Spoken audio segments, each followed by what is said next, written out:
Brahmo devotee. Sir, is it possible for one to see God?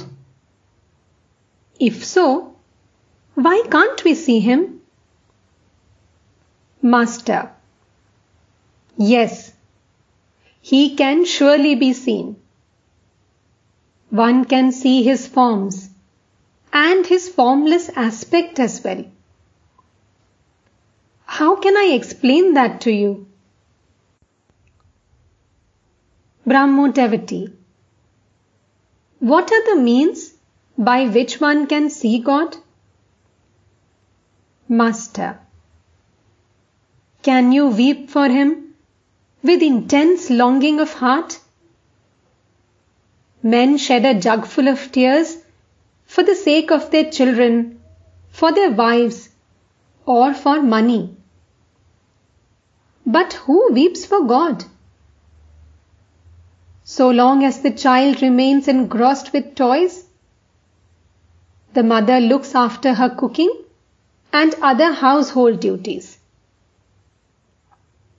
But when the child no longer relishes the toys, it throws them aside and yells for its mother.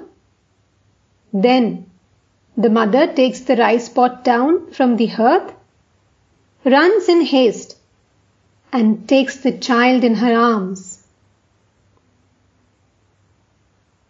Brahmo devotee. Sir, why are there so many different opinions about the nature of God? Some say that God has form, while others say that He is formless. Again, those who speak of God with form tell us about His different forms. Why all this controversy? Master. A devotee thinks of God as he sees Him. In reality, there is no confusion about God. God explains all this to the devotee if the devotee only realizes Him somehow. You haven't set your foot in that direction. How can you expect to know all about God? Listen to a story. Once a man entered a wood and saw a small animal on a tree. He came back and told another man that he had seen a creature of beautiful red color on a certain tree. The second man replied, "When I went into the wood, I also saw that animal. But why do you call it red? It is green." Another man who was present contradicted them both and insisted that it was yellow. Presently, others arrived and contended that it was grey, violet, blue, and so forth and so on. At last, they started quarreling among themselves. To settle the dispute, they all went to the tree. They saw a man sitting under it. On being asked, he replied, "Yes, I live under this tree and I know the animal very well. All your descriptions are true. Sometimes it appears red, sometimes yellow, and at other times blue, violet, grey, and so forth. It is a chameleon.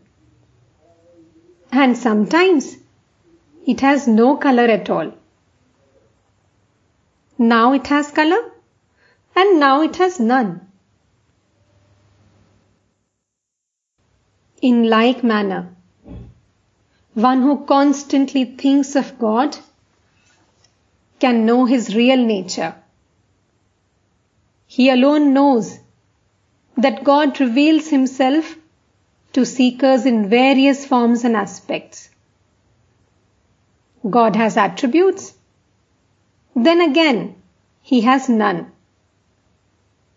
Only the man who lives under the tree knows that the chameleon can appear in various colors. And he knows further that the animal at times has no color at all. It is the others who suffer from the agony of futile argument. Kabir used to say, "The formless absolute is my father, and God with form is my mother." God reveals himself in the form which his devotee loves most. His love for the devotee knows no bounds. It is written in the Purana that God assumed the form of Rama for his heroic devotee, Hanuman.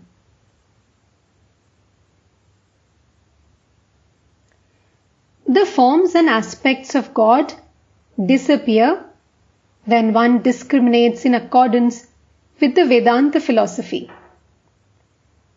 The ultimate conclusion of such discrimination is that Brahman alone is real, and this world of names and forms illusory. It is possible for a man to see the forms of God or to think of him as a person only so long as he is conscious that he is a devotee. From the standpoint of discrimination, this ego of a devotee keeps him a little away from God. Do you know why images of Krishna or Kali are 3.5 cubits height? Because of distance. Again, on account of distance, the sun appears to be small. But if you go near it, you will find the sun so big that you won't be able to comprehend it. Why have images of Krishna and Kali a dark blue color? That too is on account of distance. Like the water of a lake, which appears green, blue, or black from a distance. Go near.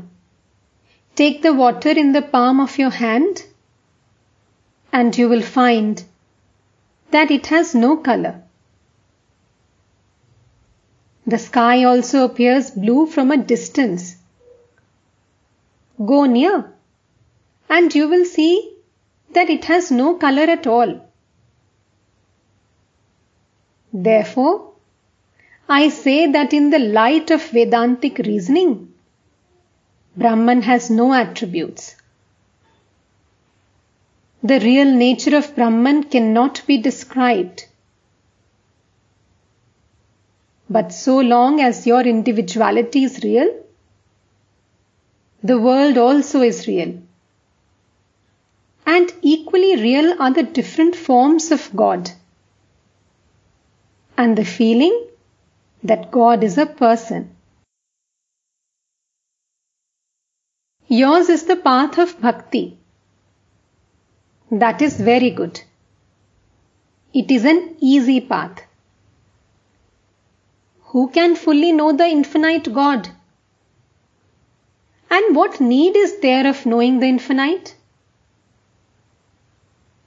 Having attained this rare human birth, my supreme need is to develop love for the lotus feet of God. If a jug of water is enough to remove my thirst, why should I measure the quantity of water in a lake? I become drunk on even half a bottle of wine. What is the use of my calculating the quantity of liquor in the tavern? What need is there of knowing the infinite?